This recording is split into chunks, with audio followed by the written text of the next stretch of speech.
Olá, bom dia, quinto ano. Sejam bem-vindos para mais uma aula de História, lição 7, página 342 a 353.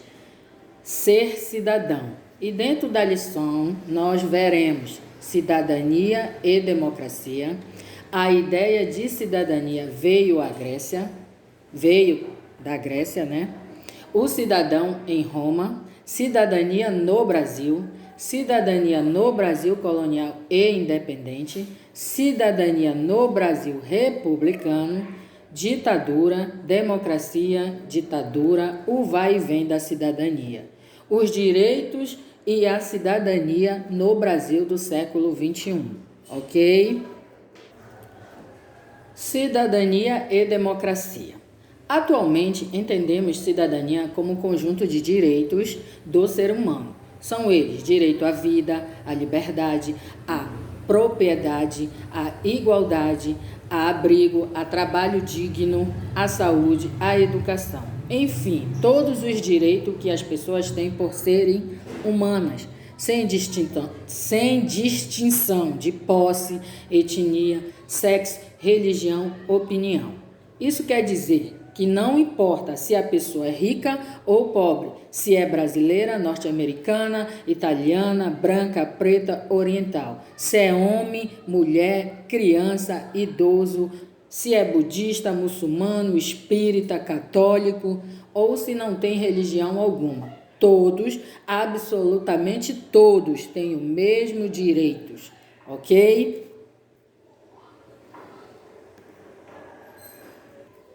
E é por isso que são chamados de direitos humanos ou direitos fundamentais do ser humano. Podemos classificá-los ainda em políticos, sociais ou civis. E essa igualdade que caracteriza a democracia. É essa igualdade que caracteriza a democracia, um sistema de governo e também um modo de vida em que todas as pessoas da sociedade decidem em conjunto como administrar e conduzir a vida coletiva. Se todas as pessoas são iguais, todos têm igualmente o direito de escolher governantes e fazer leis que melhorem suas vidas. Cabe a nós, enquanto membros de uma sociedade, construir a cidadania e a democracia. Isso quer dizer que nós, como cidadãos, temos de respeitar todos os direitos das pessoas e exigir também que respeitem os nossos. A compreensão de que a cidadania mudou ao longo da história, cada vez mais englobando mais e mais direitos, e isso foi fruto de diversas lutas, de conquistas e avanços que se tornaram leis e hoje fazem parte da maioria das constituições do mundo. Cidadania também engloba deveres. O cidadão tem responsabilidades enquanto parte integrante de um grande e complexo organismo, que é a coletividade, a nação e o Estado. E fechando o raciocínio, para que tudo isso funcione, todos têm de dar sua parcela de contribuição. Somente assim se chega ao objetivo final, coletivo, que é o bem comum, ok? Agora nós vamos falar, a ideia de cidadania veio da Grécia. A grande contribuição dos atenienses foi criar um sistema de governo em que o conjunto dos cidadãos decidia os rumos da cidade e não apenas um único rei ou ditador de acordo com a sua vontade. O cidadão ateniense tinha, portanto, direito político, isto é, ele tinha o direito de participar da organização governamental de sua cidade. Fazia isso votando diretamente nas leis propostas para aceitá-las ou rejeitá-las, ok? Continuando. Mas eram todos os habitantes de Atenas que votavam? Você deve se lembrar de que não. Muita gente ficava fora desse direito. As mulheres, os estrangeiros e os escravos não eram considerados cidadãos. Portanto, a democracia ateniense era limitada a uma parcela da população, porque a cidadania não era para todos os habitantes. Somente homens nascidos na cidade e sendo livres eram cidadãos.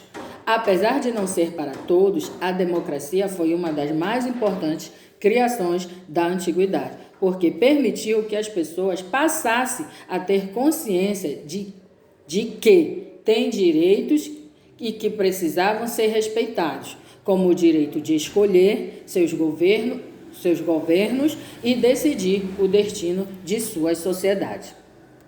Agora nós vamos falar sobre o cidadão em Roma. Ainda na antiguidade, outro povo que contribuiu para que o conceito de cidadania fosse ampliado foi o povo de Roma, o povo romano. Como você estudou na lição 6, Roma passou por vários sistemas de governo, monarquia, república e império. A sociedade era dividida entre patrícios, grandes proprietários de terras, e plebeus, considerados estrangeiros, comerciantes, artesãos, pequenos agricultores. Havia grande quantidade de escravos obtidos nas guerras por dívidas. Dessas três camadas inicialmente, apenas os patrícios eram considerados cidadãos e tinham direitos políticos. Por causa disso, muitas lutas ocorreram de plebeus contra patrícios, de escravos contra seus proprietários. As lutas dos plebeus obtiveram alguma ampliação de direitos para essa classe social. Eles conseguiram, por exemplo, acesso ao serviço militar. No século V, o direito de eleger representantes no Senado e nas assembleias romanas. Esses representantes eram chamados de tribunos da plebe. As rebeliões dos plebeus continuaram existindo, porque apesar dos avanços, ainda havia desigualdade na participação política e social, ou seja, eles não tinham todos os direitos de cidadania garantidos. Uma grande conquista, por exemplo, foi que as leis romanas favoráveis à plebe fossem escritas e não mais transmitidas oralmente, como ocorria até o século V. Foram então criadas as leis das 12 tábuas, registro escrito de todas as conquistas plebeias. Isso impediu que os patrícios interpretassem as leis de acordo com os seus interesses. Outras conquistas ocorreram ao longo da história romana, como o direito de casamento entre plebeus e patrícios, o direito de a plebe ter as próprias assembleias e muitas outras. Conseguiram, por exemplo, que as autoridades romanas instituíssem uma prática de consultar os plebeus antes da aprovação de alguma lei. Essa prática, que era uma votação feita por todos os cidadãos de um país, com o objetivo de aprovar alguma lei ou medida governamental, é um plebiscito. É uma herança que recebemos dos romanos antigos. Muitos outros direitos conquistados naquela época passaram a fazer parte de leis que chegaram até nós e deram base para a cidadania na atualidade.